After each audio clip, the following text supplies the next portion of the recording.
So அடுத்தது okay, பேசிக்கா string கிளாஸஸோட behaviour எப்படி இருக்கும்? ஸோ அதை ஃபர்ஸ்ட் பார்க்கலாம்.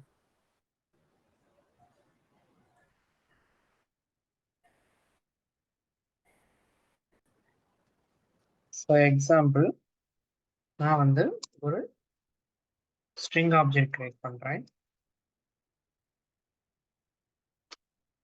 இப்போ s1 டாட் கிளியர். கேக்குது சார். ஓகே. ஸோ நான் வந்து ஒரு ஸ்ட்ரிங் கிரியேட் பண்ணியிருக்கேன். ஸோ ஸ்ட்ரிங்கை வந்து ஸ்க்ரீன் ஷேர் ஆகல. ஸ்க்ரீன் டிஸ்கனெக்ட் ஆயிடுச்சோ? ஆமா சார்.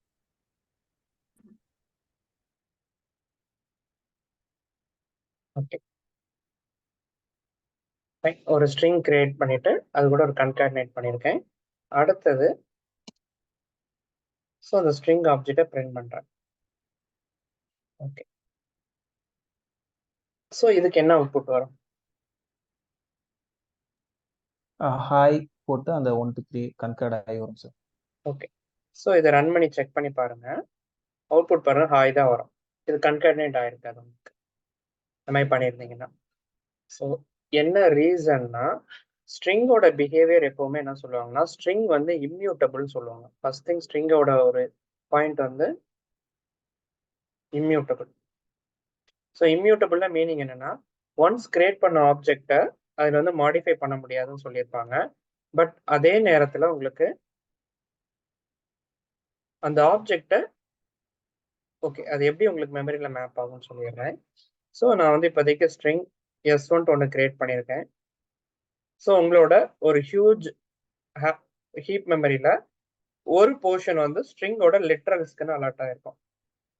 அந்த ஸ்ட்ரிங் லிட்ரலுக்கு அலாட் ஆன பிளேஸ்ல இது என்ன பண்ணோம்னா, ஹாய்னு ஒரு இடத்துல போய் மெமரியை கிரியேட் பண்ணியிருக்கோம். ஹாய்னு சொல்லிட்டு அடுத்தது என்ன ஆகும்னா, s1 டாட் கன்கேட் ஆஃப் 1 2 3ங்கிறப்போ அது வந்து 1 2 3ன்னு சொல்லிட்டு இன்னொரு புது ஸ்ட்ரிங்கை தான் கிரியேட் பண்ணும். அதுல போய் ஆட் பண்ணாது, இதுல போய் புது ஸ்ட்ரிங் கிரியேட் ஆகும். அதுக்கப்புறம் அந்த கன்கேட் மெத்தட் என்ன பண்ணோம்னா, புதுசா ஒரு ஸ்ட்ரிங்கை திரும்ப ரெண்டையும் கன்காட்னேட் பண்ணி ஹாய் 1 2 3ன்னு ஒன்று கிரியேட் பண்ணிடும். ஸோ இப்போ என்ன ஆகும்னா, இந்த 2 லைன் ரன் ஆகிறதுக்குள்ள மெமரியில 3 ஸ்ட்ரிங் கிரியேட் ஆயிருக்கும். ஸோ பட் அதோட ரெஃபரன்ஸ் எடுத்து பார்த்தீங்கன்னா, ஸ்டில் வந்து அது பழைய ஹாயை தான் பாயிண்ட் பண்ணிட்டு இருக்கும். அதனால தான் உங்களுக்கு ஹாயே வந்துட்டு இருக்கு. ஸோ இதை நீங்க மாத்தணும்னா என்ன பண்ணணும், இந்த ஃப்ரண்ட்ல s1 ஈக்குவல் டு கொடுத்தீங்கன்னா ஆட்டோமேட்டிக்கா இப்போ அந்த ரெஃபரன்ஸ் வந்து புது அட்ரஸை பாயிண்ட் பண்ணோம். புது அட்ரஸை பாயிண்ட் பண்ணும்போது தான் ஹாய் 1 2 3 வரும். ஸோ ஸ்ட்ரிங்கோட பிஹேவியர் உங்களுக்கு மெமரியில் இப்படி தான் நடக்கும். ஸ்ட்ரிங் வந்து இம்மியூட்டபிள். ஒன்ஸ் கிரியேட் ஆன ஆப்ஜெக்ட் மாறவே மாறாது. நீங்க அதுல சேஞ்ச் பண்ண ட்ரை பண்ணும்போது அது புது புது ஆப்ஜெக்ட்ஸா தான் கிரியேட் பண்ணிக்கிட்டே போகும். ஸோ இது ஓகே, அது இது ஒன்று. ஸோ நீங்க கன்கேட் செக் பண்ணலாம். இன்னொன்று எப்படி ப்ரூவ் பண்ணலாம்னா, நான் இதில் சிஸ்டம் டாட் அவுட் ஆஃப் பிரிண்டர்னு போட்டு அந்த ஹேஷ் கோடோட மெத்தட் நம்ம ஏற்கனவே பார்த்து அந்த ஹேஷ் கோட் மெத்தட் அதில் பிரிண்ட் பண்றேன். அதே நேரத்தில்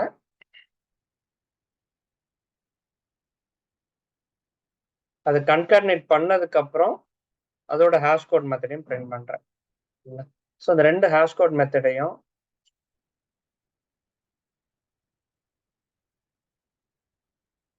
இப்போ ரன் பண்ணி பார்க்குறேன். ரன் பண்ணீங்கன்னா ரெண்டுமே ஹேஷ் கோட் வேற வேற கிடைக்கும். ஸோ இந்த ஹேஷ் கோட் வச்சு நீங்க சொல்லிடலாம் ரெண்டுமே வேற வேற இதுல இருந்து வருதுன்னு சொல்லிட்டு.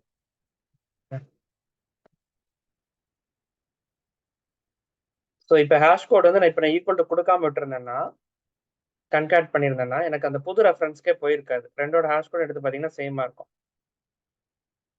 இப்போ s1 ஈக்குவல் டுன்னு கொடுக்கும்போது அது என்ன பண்ணிருதுன்னா புது அட்ரஸ்க்கு பாயிண்ட் பண்ணிடுது. அதாவது ஹேஷ் கோட் என்ன பண்ணா இந்த இடத்தோட அட்ரஸ் எடுத்து கொடுக்கு.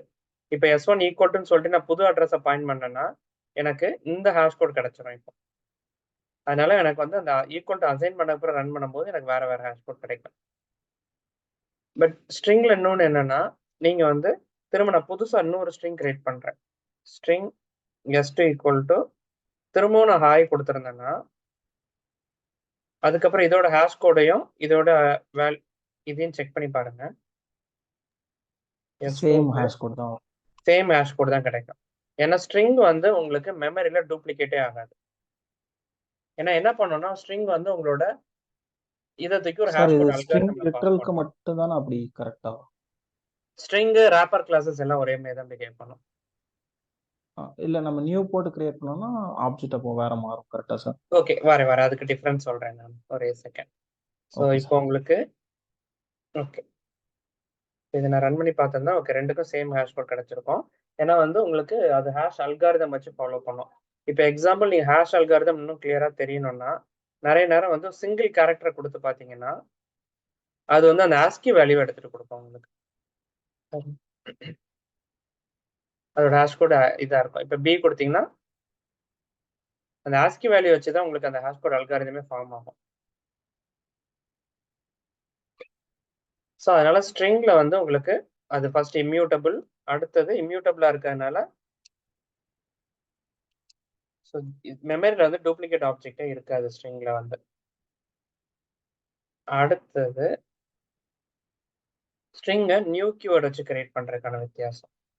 String s3 equal to new string of hi, அதே தான் கொடுக்குறேன். கொடுத்துட்டு இப்போ என்ன பண்றேன்னா s2 பிரிண்ட் பண்ண மாதிரி s3யோட ஹேஷ் கோடை பிரிண்ட் பண்றேன், அதையும் பிரிண்ட் பண்றேன். இப்போ ஹேஷ் கோட் எடுத்து பார்த்தீங்கன்னா ஸ்டில் உங்களுக்கு சேம் ஹேஷ் கோட் தான் கிடைக்கும், எந்த டிஃப்ரென்ஸும் இருக்காது. ஆக்சுவலி இந்த கன்கார்ட் லாஜிக் இப்போதைக்கு எடுத்துடுறேன். ஸோட ஹேஷ் கோட் 2 தடவை பிரிண்ட் ஆகுமா? ஓகே, அது hash code is code. So hash code still வந்து உங்களுக்கு சேமாக தான் கிடைக்கும். ஸோ நியூ கீவேர்ட் யூஸ் பண்ணியிருந்தாலும் பட் என்ன டிஃப்ரென்ஸ் இருக்கும் நியூ கீவேர்ட் யூஸ் பண்ணுறதுக்கும் பண்ணாத இதுக்கும்னா, நீங்கள் நியூ கீவேர்ட் யூஸ் பண்ணும்போது இப்போ நான் s2 கிரியேட் பண்ணியிருந்தேன், அடுத்து s3 கிரியேட் பண்ணியிருக்கேன். s3 கிரியேட் பண்ணும்போது அது வந்து ஹீப் மெமரியில் ஒரு மெமரியை கிரியேட் பண்ணிட்டு அந்த மெமரி போய் இந்த ஹாயை பாயிண்ட் பண்ணிட்டு இருக்கோம். பட் அவங்க எழுதியிருக்கிற ஈக்குவல்ஸ் மெத்தடோ ஹேஷ் கோட் மெத்தடோ வந்து டைரக்டா இந்த அட்ரஸ் எடுத்து பிரிண்ட் பண்ற மாதிரி எழுதியிருப்பாங்க. அதனால உங்களுக்கு ஹேஷ் கோட் மெத்தட்ல வந்து டிஃபரன்ஸ் தெரியாது, ஈக்குவல்ஸ் மெத்தட்லயும் டிஃபரன்ஸ் எதுவுமே தெரியாது. எல்லாமே உங்களுக்கு டிஃபரன்ஸே பார்க்க முடியாதுன்னு மாதிரி இருக்கும். பட் எப்படி நீங்க டிஃபரன்ஸை கண்டுபிடிக்கலாம்னா இப்போ சிஸ்டம் டாட் ஏதோ s2 ஒன்று போடுங்க. எது இதுக்கு ஒரு இது இருக்குல்ல சார், சிஸ்டம் டாட் இன்னொரு ஏதோ ஹேஷ் கோடுன்னு ஒரு மெத்தட் வரும்ல சார், அதை வச்சா நமக்கு டிஃப்ரென்ஸ் கிடைக்குமா? இல்ல எப்படி சொல்றீங்க எனக்கு எதை வச்சு? ஒரு மெத்தட் சிஸ்டம் டாட்னு சொல்லிட்டு ஒரு மெத்தட் வரும், அது மறந்துருச்சு. மெத்தட் ஐடியா இருக்கா இதுன்ட்டு? சிஸ்டம் டாட் சிஸ்டம் ரிலேட்டட் எல்லா மெத்தட்ஸும் இருக்கும். ஐடென்டிட்டி ஹேஷ் கோடு அது இது பண்ணலாம். பட் ரொம்ப ஈஸியஸ்ட் இது என்ன பண்ணிடலாம்னா நீங்க ஆக்சுவலி ஜாவால உங்களுக்கு ஆப்ரேட்டர்ஸை ஓவர்லோட் பண்ண முடியாது. அந்த ஆப்ரேட்டர் எப்படி ஒர்க் ஆகுமோ அந்த பிஹேவியர் மாற்றவே முடியாது ஜாவால. ஸோ மற்றபடி நீங்க C++லாம் ஆப்ரேட்டர் ஓவர்லோடிங் அந்த ஆப்ரேட்டரோட பிஹேவியரை மாற்றலாம் நீங்க. பட் இங்க பாத்தீங்கன்னா மாற்ற முடியாது. இப்போ ஈக்குவல் ஆப்ரேட்டர் எப்பவுமே அந்த ரெஃபரன்ஸ் எங்க கிரியேட் ஆயிருக்கோ அதை தான் பாயிண்ட் பண்ணும். அப்போ இந்த ரெண்டுமே பாத்தீங்கன்னா உங்களுக்கு வேற வேற இடத்த பாயிண்ட் பண்ணிட்டு இருக்கோம். ஸோ S1 வந்து இந்த அட்ரஸை பாயிண்ட் பண்ணிட்டு இருக்கோம், S3 வந்து இங்க பாயிண்ட் பண்ணி இதுதான் அங்க போயிருக்கும். ஸோ அதோட பிரைமரி இது பாத்தீங்கன்னா இது இங்க இருக்கும். ரெண்டோட அட்ரஸும் சேமா டிஃப்ரெண்டா இருக்கிறதுனால இந்த இடத்துல உங்களுக்கு ஃபால்ஸ் கிடைக்கும். S1 S3 நான் S1ஓட அட்ரஸ் டைரக்டா ஹாய்க்கு போயிருக்கு, S3 வந்து நியூ ஸ்ட்ரிங்கை கிரியேட் பண்ணிட்டு போயிருக்கோம். பட் இந்த ஈக்குவல்ஸ் மெத்தட்ல ஹேஷ் கோட் மெத்தட்ல டிஃபரன்ஸ் தெரியாது. நீங்க இதே ரெண்டு கம்பாரிசனே வந்து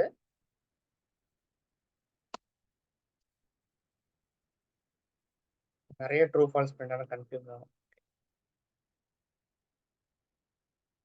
ஈக்குவல்ஸ் S2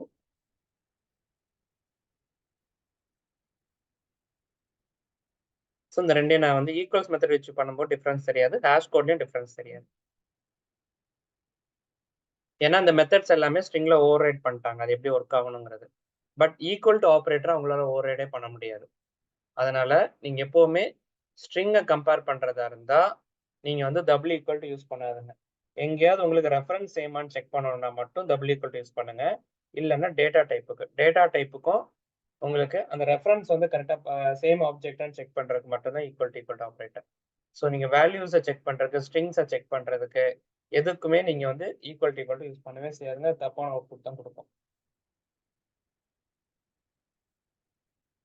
ஸோ உங்களுக்கு ஸ்ட்ரிங்ல வந்து ஈக்குவல் ஆப்ரேட்டருக்கும் ஈக்குவல்ஸுக்கும் டிஃபரன்ஸ் தெரிஞ்சிருக்கணும்.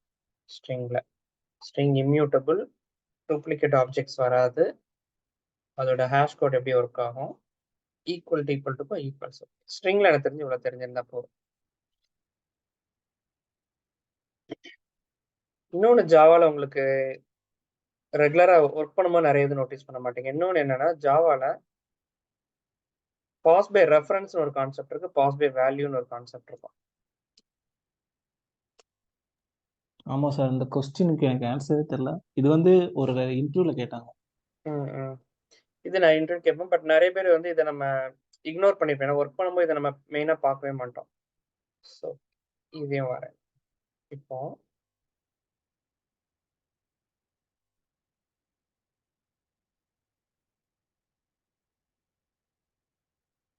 இதை கமெண்ட் பண்ணிடுறேன் இது வரைக்கும்.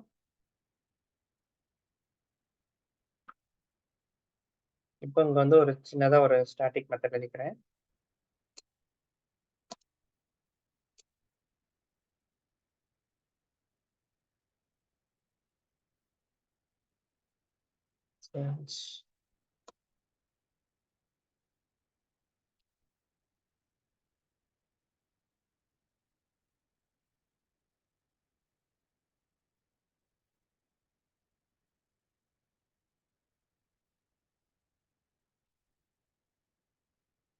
ஸோ ஐயோட வேல்யூல ஒரு 10 ஆட் பண்றேன்.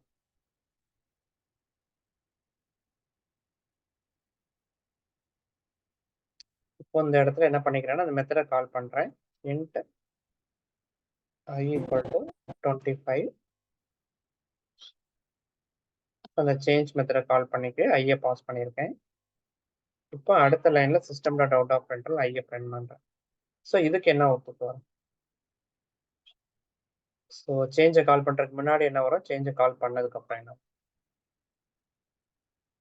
சேஞ்சை கால் பண்றதுக்கு முன்னாடி ஐ எப்போதும் போல 25 தான் இருக்கும். ஸோ ஓகே, சேஞ்ச் கால் பண்ணதுக்கு அப்புறமா வந்து இல்லை, ஃபர்ஸ்ட் ஸ்டாட்டிக் தான் கால் ஆகும்ல? ஆமாம் சார், ஃபர்ஸ்ட் ஸ்டாட்டிக் தான் கால் ஆகும். ஸோ வந்து ரெண்டுக்குமே வந்து 35 தான் வரும். எப்படி இது ரன் பண்றப்போ உங்களுக்கு ஸ்டாட்டிக் மெத்தட் எப்படி ரன் ஆகும்? ஸ்டாட்டிக் மெத்தடா இருந்தாலும் உங்களுக்கு கால் பண்ணாதானே கால் ஆகும். ஆமா, ஸ்டாக் படி பார்த்தா ஓகே. கால் பண்ணாம இருக்கிற எல்லா ஸ்டாட்டிக் மெத்தடும் எப்படி தானா ரன் ஆகும்? Okay, 25 35 sir. அவுட்புட் செக் பண்ணி பாருங்க. ரெண்டுமே உங்களுக்கு 25 தான். ரீசன் வந்து உங்களுக்கு ஸ்டாட்டிக்கை விட்டுருங்க, ஸ்டாட்டிக்கு எதுக்கும் சம்மந்தமே கிடையாது. இதுல இருக்க டேட்டா டைப் இன்டிஜர் வேல்யூஸ் எல்லாமே வந்து பாஸ் பை வேல்யூ, அதாவது டேட்டா டைப்ஸ் எல்லாமே பாஸ் பை. இது என்ன பண்ணுதுன்னா 25ங்கிற நம்பரை தான் அங்க அனுப்புது, ஐயோட இது அனுப்பல. 25ங்கிற நம்பர் தான் அனுப்புது. அந்த 25 30 மாத்திட்டு அங்க விட்டுட்டீங்க, அவ்வளவுதான். 25 35 மாத்திட்டு விட்டுட்டீங்க, அவ்வளவுதான். அதுக்கப்புறம் இங்க வந்து ஐயோட வேல்யூ வந்து ஸ்டில் 25 தான். ஓகே ஓகே, ரிட்டர்ன் எதுவும் பண்ணல, அசைனும் பண்ணல. இது வந்து பாஸ் பை வேல்யூ உங்களுக்கு. அப்போ வாய்ட தான் பாஸ் பை வேல்யூன்னு சொல்றாங்களா சார்? வாய்ட கிடையாதுங்க. இதே மெத்தட் நான் திரும்ப எழுதுறேன் பாருங்க. இது அரே எழுதிக்கிறேன் நானு.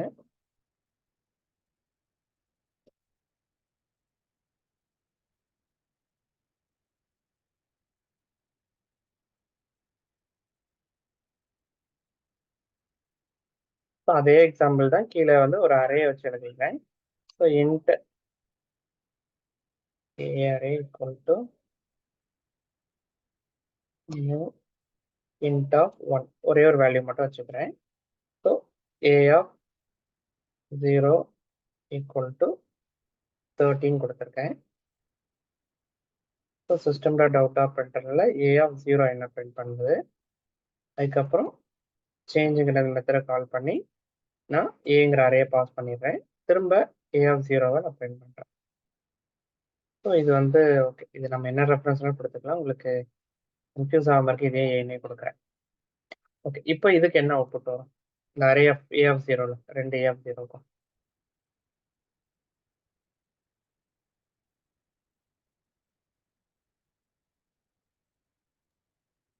ஃபர்ஸ்ட் ஏ ஆஃப் 0 வந்து 30 அசைன் பண்ணியிருக்கீங்க. அப்போ ஏ ஆஃப் 0 வந்து 30 தான் வரணும் ஃபர்ஸ்ட் ம். சிஸ் அவுட்ல. அதுக்கடுத்து திருப்பியும் சேஞ்ச் கால் பண்ணியிருக்கீங்க. ம். பட் சேஞ்ச் இப்போவுமே நமக்கு அசைனோ ரிட்டர்னோ எதுவுமே பண்ணலை. ம். ஸோ திருப்பியும் இப்போ ஏ ஆஃப் 0 வந்து 30 தான் இருக்கணும். ஓகே. ஸோ செக் பண்ணி பாருங்க. 45 வரும். ரீசன் இது வந்து பாஸ் பை ரெஃபரன்ஸ். ஜாவால எல்லா ஆப்ஜெக்ட்ஸுமே pass by reference, including array. உங்களுக்கு பாஸ் பை வேல்யூல வந்து என்னெல்லாம் இருக்கும்னா data types, wrapper classes, string, இது எல்லாமே பார்த்தீங்கன்னா உங்களுக்கு பாஸ் பை வேல்யூ.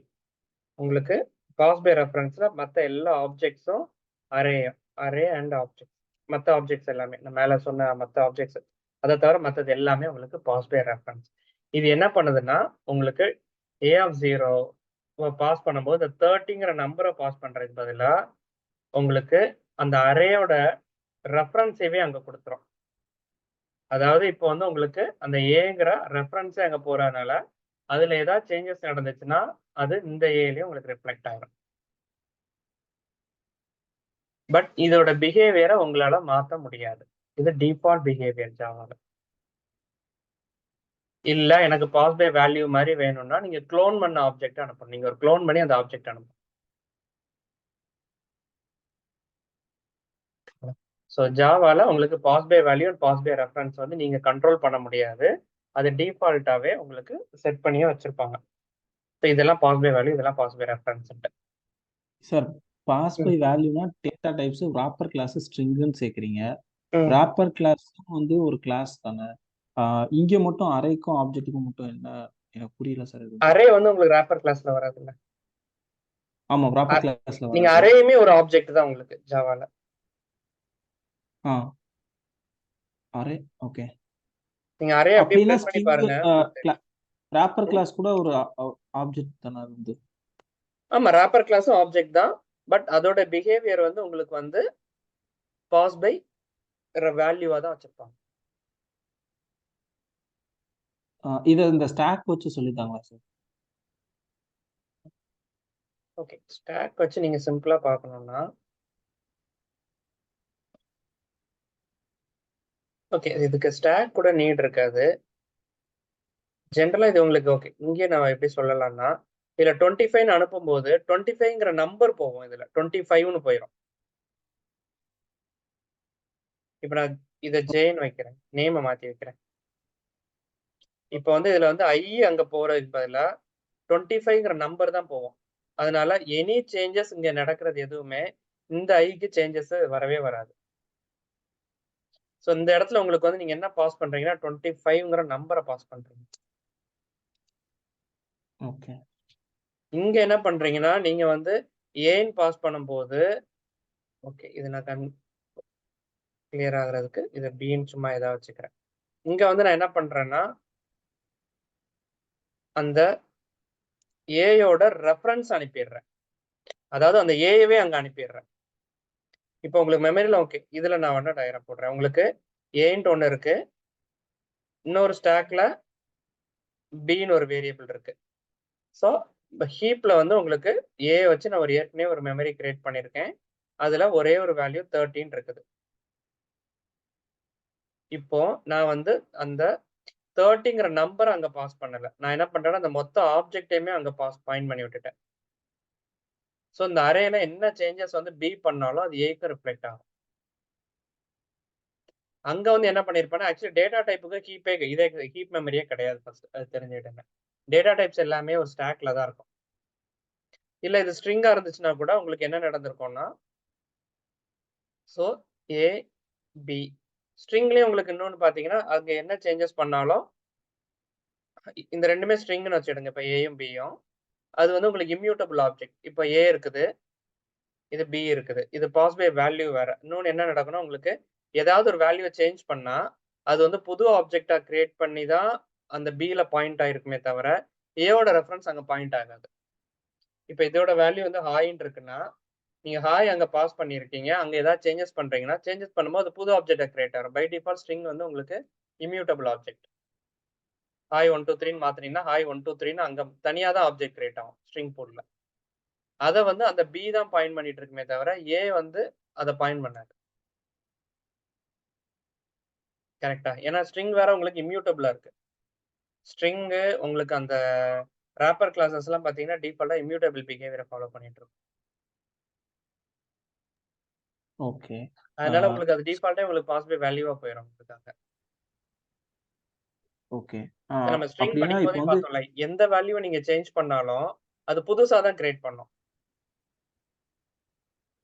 புதுசா கிரியேட் பண்றது நீங்க எந்த ரெஃபரன்ஸ்ல அசைன் பண்றீங்களோ அந்த ரெஃபரன்ஸ்க்கு தான் அது பாயிண்ட் ஆகும். Okay sir. ஓகேங்களா?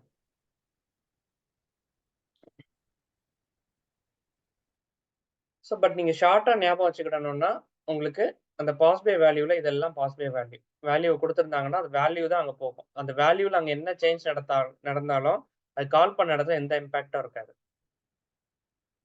ரெஃபரன்ஸ்னா அந்த வேல்யூ அனுப்பிட்டோம்னா அதுக்கப்புறம் அந்த மெத்தட்ல என்ன சேஞ்ச் நடந்தாலும் அந்த வேரியபிள்ல அது இங்கே ரிஃப்ளெக்ட் ஆகும் அடுத்ததுல. ஸோ இது கிளியரா தெரிஞ்சிருக்கணும் கோட் பண்ணும்போது. நீங்க அரே இல்லாம ஒரு ஆப்ஜெக்ட் வச்சு கூட போட்டு பாருங்க. நான் யூசர் ஆப்ஜெக்ட் வச்சு போட்டு பார்க்கலாம்.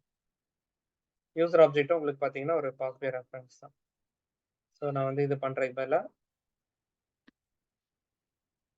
யூசர்னு வச்சுக்கிறேன்.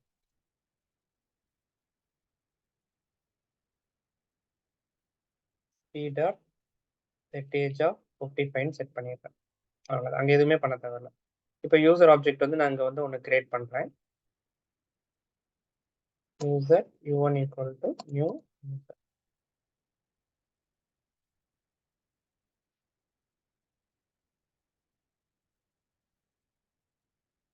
செட் பண்றேன். நான் u1 dot set age of 20 கொடுக்குறேன். அடுத்த லைன்ல சேஞ்சுங்கிற மெத்தடை கால் பண்ணி ஸோ யூசர் ஆப்ஜெக்ட் அங்க பாஸ் பண்ணிடுறேன். அடுத்த லைன்ல நான் என்ன பண்ணிக்கிறேன்னா u1 டாட் கெட் ஏஜை பிரிண்ட் பண்ணி பார்க்குறேன். ஏஜை பிரிண்ட் பண்ணா எனக்கு 20 வராது, 55 தான் வரும். ஏன்னா யூசரோட ஆப்ஜெக்டே அங்க போயிருது 55. இப்போ நான் வேல்யூ அங்க அனுப்புறதா இருந்தா என்ன பண்ணிருப்பேன், இந்த ஆப்ஜெக்ட் க்ளோன் பண்ணி அனுப்பிடணும். க்ளோன் பண்ணி அனுப்பிட்டா என்ன ஆயிரும்னா இதோட காப்பி தான் அங்க போகும். இப்போ so u1 dot clone. Okay, நான் க்ளோன் பண்ணி அந்த ஓகே க்ளோன் பண்ணி காட்டுறேன். ஓகே கரெக்டாக தான் போயிருக்கு. ஸோ க்ளோன் பண்ணி அனுப்பும்போது என்ன ஆயிருது, எனக்கு இங்கே ஸ்டில் அதே 20 தான் இருக்கும். ஏன்னா க்ளோன் பண்ணது ஒரு காப்பி தான் அங்க போகுது. க்ளோனுக்கு லாஜிக் நான் அப்படியே தான் இருக்கு, நான் கமெண்ட் பண்ணல. சரிதான். இப்போ நாங்க என்ன பண்ணிடுவோம்னா சம்டைம்ஸ் வந்து வேல்யூ மட்டும் எடுத்துட்டு போனோம் அப்படின்னா க்ளோன் பண்ணி அனுப்பிடுவோம். க்ளோன் பண்ணாம அனுப்புனீங்கன்னா அந்த u1ஓட ரெஃபரன்ஸே அங்க போயிடும். ரெஃபரன்ஸே எங்க போயிடுச்சுன்னா உங்களுக்கு அங்க 20 வர்றதுக்கு பதிலாக ஃபர்ஸ்ட் லைன்ல அது 15 வந்துட்டு இருக்கும், 55 வந்துட்டு இருக்கும்.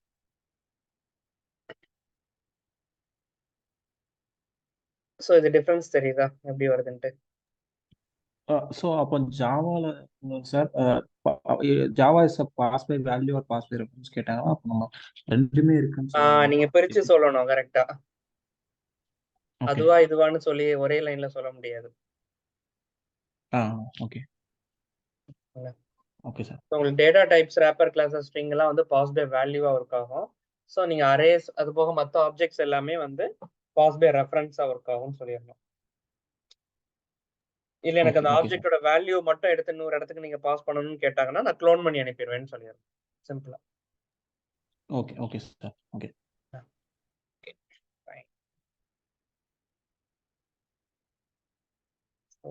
இது பார்த்தாச்சு. இன்னும் ஒரு பேசிக் செட்.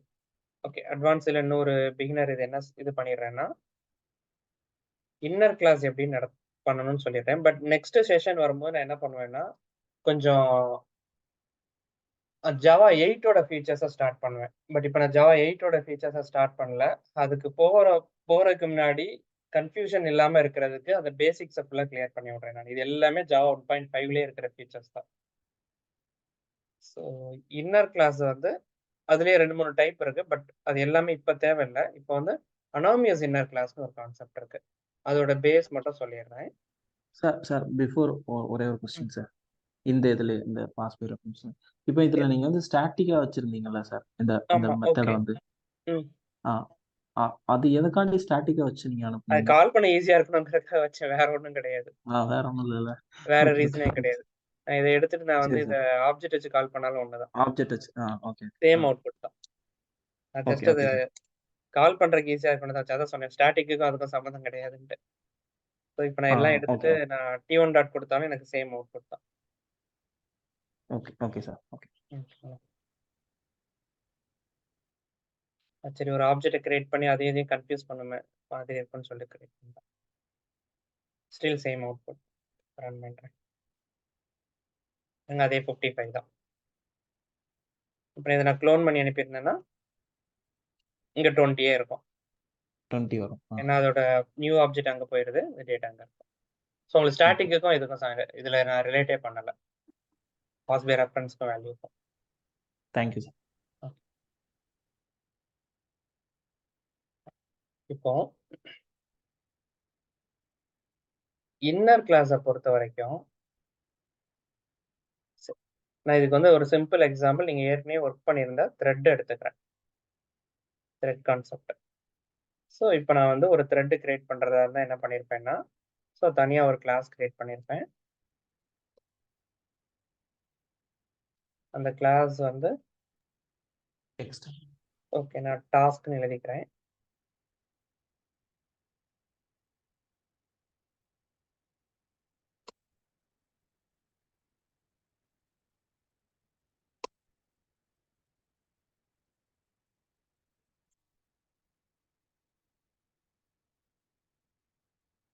ஸோ டாஸ்க்னு ஒரு கிளாஸ் கிரியேட் பண்ணியிருக்கேன்.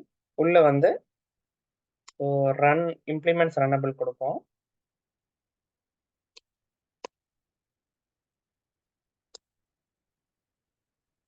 கொடுத்துட்டு அது ஒரு ரன் மெத்தட் ஓவர் ரைட் பண்ண சொல்லும். இந்த ரன் மெத்தட் ஓவர் ரைட் பண்ணும்போது உள்ள நீங்க ஏதாவது ஒரு லாஜிக் எழுத வேண்டியது இருக்கும்.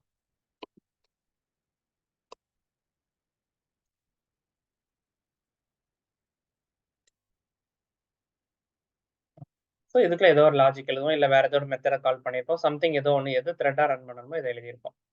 இப்போ நம்ம என்ன பண்ணியிருப்போம்னா இதை த்ரெட்டாக ஸ்டார்ட் பண்ணி விடுறதுக்கு டாஸ்க் T1 ஈக்குவல் டு ஒரு டாஸ்க் ஆப்ஜெக்ட் புதுசாக கிரியேட் பண்ணிடுவேன்.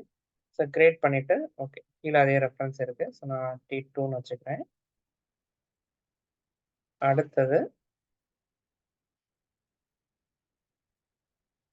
ஸோ த்ரெட்டுக்கு ஒரு ஆப்ஜெக்ட் கிரியேட் பண்ணி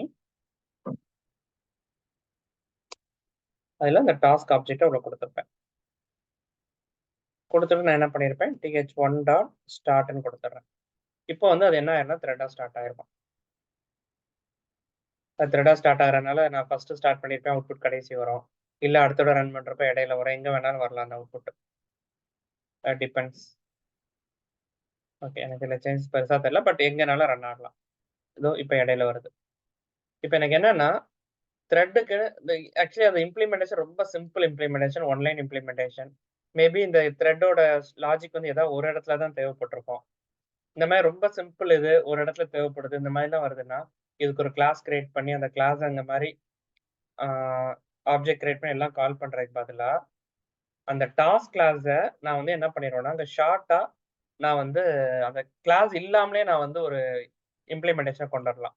அதான் என்ன சொல்லுவாங்கன்னா நேம்லெஸ் கிளாஸ்ன்னு சொல்லுவாங்க. நேமே இருக்காது அந்த கிளாஸ்க்கு.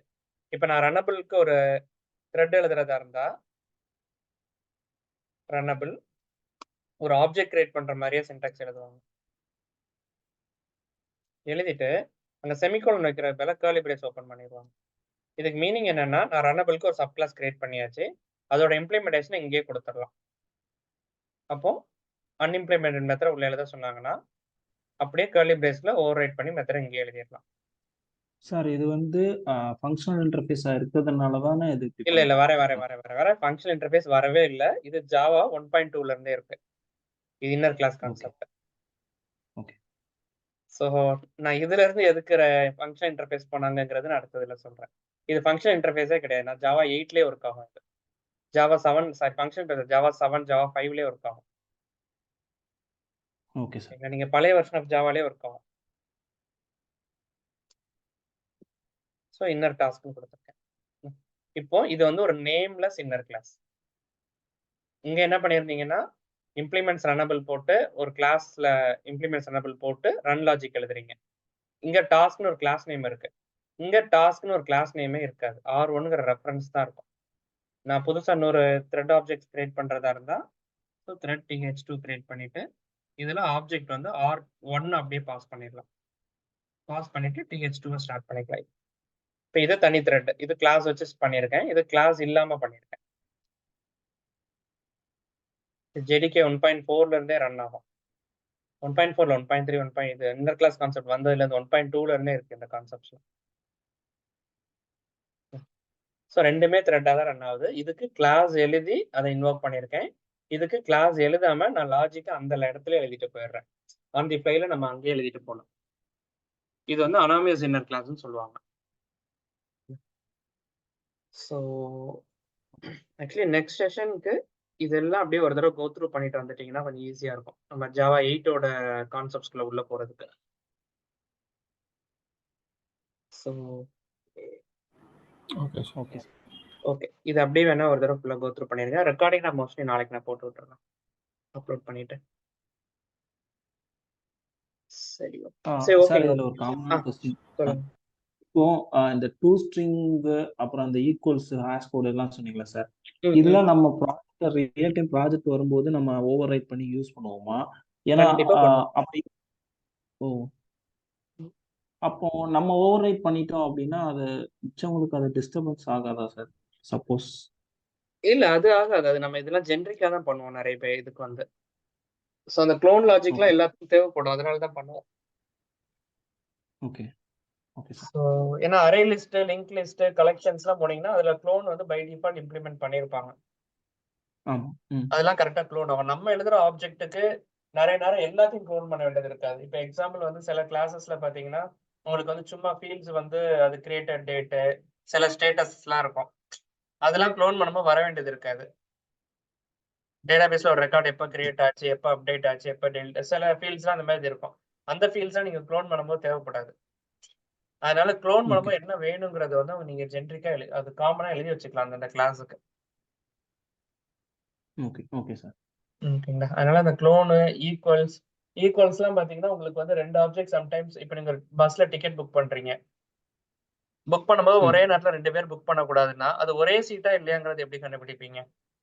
ஏன்னா அந்த பஸ் டெய்லி ரன் ஆயிட்டு இருக்கும். அந்த பஸ் யூனிக் கிடையாது. ஏன்னா பஸ் இன்னைக்கும் ரன் ஆகும், நாளைக்கும் ரன் ஆகும், அடுத்த நாளும் ரன் ஆகும். அந்த பஸ்ஸோட நம்பர் யூனிக்கா இருக்காது. டெய்லி அந்த பஸ் நம்பர் இருக்கும். அந்த சீட் நம்பரும் டெய்லி இருக்கும். ஸோ அப்ப அந்த ம் டேட்டுக்கு அந்த சீட்டு, அந்த பஸ்ஸோட நம்பர் இது எல்லாத்தையும் சேர்த்தாதான் ஒரு யூனிக்னஸ் கிடைக்கும். ம் 3 ஃபீல்டு ஓகே சேர்ந்தாதான் யூனிக்கா இருக்கும். அப்ப நீங்க இந்த ஆமா 3 சார். ஃபீல்ட வச்சு தான் நீங்க ஈக்குவல்ஸ் மெத்தட்ல எழுத முடியும் அங்க. ஓகே அப்ப நம்ம ஓவர் ரைட் பண்ண வேண்டியது. ஆமா, அப்போ ஓவர்ரைட் பண்ணி, ஏன்னா நீங்க என்ன சொல்றீங்க, எனக்கு date of journey, bus number, seat number 3ம் சேமா இருந்தாதான் எனக்கு வந்து அந்த ஆப்ஜெக்ட் ஈக்குவல். அந்த ஆப்ஜெக்ட் ஈக்குவலா இருந்தா எனக்கு ஒரே நேரத்துல அதை யூஸ் பண்ணக்கூடாது 2 பேர் புக் பண்றதுக்கு. ஸோ இந்த லாஜிக்லாம் பாத்தீங்கன்னா உங்களுக்கு ஈக்குவல்ஸ் லாஜிக் எழுதினாதான் முடியும். ஓகே ஏன்னா புக் பண்ணும்போது அதுல பர்சனல் நேம் மாறிட்டு இருக்கும். நீங்க பர்சனல் நேம் சேர்க்க கூடாது. ஓகே ஓகே சார் ஸோ புரிஞ்சுச்சு. ஸ்டேட்டஸ் மாறும். ஆனா உங்க இத வேற எதுவும் மெத்தட்ல இப்ப நீங்க சொன்ன இதே சினாரியோவை ம், நம்ம நம்ம ஈக்குவல்ஸ் இல்லாம வேற எதுலயும் அச்சீவ் பண்ண முடியுமா? இல்ல. அது நீங்க அந்த எங்கேயும் இடத்துல முடியாது. உட்காந்து டெம்பரரியா லாஜிக் எழுதுறதுக்கு இதுல எழுதிட்டீங்கன்னா உங்களுக்கு த்ரெட், இப்ப த்ரெட் எல்லாம் பை டிஃபால்ட் பாத்தீங்கன்னா உங்களுக்கு வந்து ஒரே ஆப்ஜெக்ட்டுக்கு 2 த்ரெட் கிரியேட் பண்ணீங்கன்னா அது சிங்க்ரனைஸ்டா கொடுத்தா சிங்க்ரனைஸா ரன் ஆகும். வேற வேற ஆப்ஜெக்டா இருந்தா சிங்க்ரனைஸா ரன் ஆகாது. அது வேற வேற ஆப்ஜெக்டா ஒரே ஆப்ஜெக்டான்னு தெரியணும்னா நீங்க ஈக்குவல்ஸ் மெத்தட் எழுதி தான் ஆகணும். நான் த்ரெட் இன்டர்னலா ஓகே ஈக்குவல்ஸ் மெத்தட் தான் யூஸ் பண்ணும். Okay okay sir. Okay but anyway நம்ம த்ரெட்டோட கான்செப்ட் இன்னும் டீடைல்டா போவோம். ஸோ அது எல்லாத்துக்குமே இது வந்து பேஸ். அதனால தான் இந்த பேஸ ஃபர்ஸ்ட் ஃபுல்லா சொல்லிக் குடுத்துட்டே வரேன். Okay sir. இந்த த்ரெட்லாம் வந்து ஒரு ஆப்ஜெக்ட் சேமா இல்லையான்னு பார்க்கணும்னா இன்டர்னலா ஈக்குவல்ஸ் மெத்தட் யூஸ் பண்ணணும். அப்ப ஈக்குவல்ஸ் மெத்தட் என்ன சொல்லுதோ அத வச்சு தான் த்ரெட் ரன் ஆகும். ஓகே. ஓகேங்களா? ம். நீங்க ஏடிஎம்ல போய் மணி வந்து சேம் டைம்ல எடுக்கலாம். வேற வேற அக்கவுண்ட் நம்பர்ல எடுத்தீங்கன்னா. ஒரே அக்கவுண்ட் நம்பர்ல சேம் டைம்ஸ்ல எடுக்க முடியாது. ஸோ பிளாக் ஆமா எங்க சார். பண்ணணும், எங்க பண்ணக்கூடாது. இதெல்லாம் பார்த்தீங்கன்னா, இந்த ஈக்குவல்ஸ் லாஜிக் வச்சு தான் இருக்கு. ஓகே. Okay sir. ஓகேங்களா? ஓகே. பட் எனிவே நம்ம த்ரெட்லயும் அட்வான்ஸ் போவோம். ஜாவா 8 அட்வான்ஸ்டும் போகும். ஸோ அடுத்த கிளாஸ்ல அதெல்லாம் அப்படி நம்ம ஸ்டார்ட் பண்ண ஆரம்பிச்சிடலாம். Okay sir. Thank you sir. Okay. Thank you.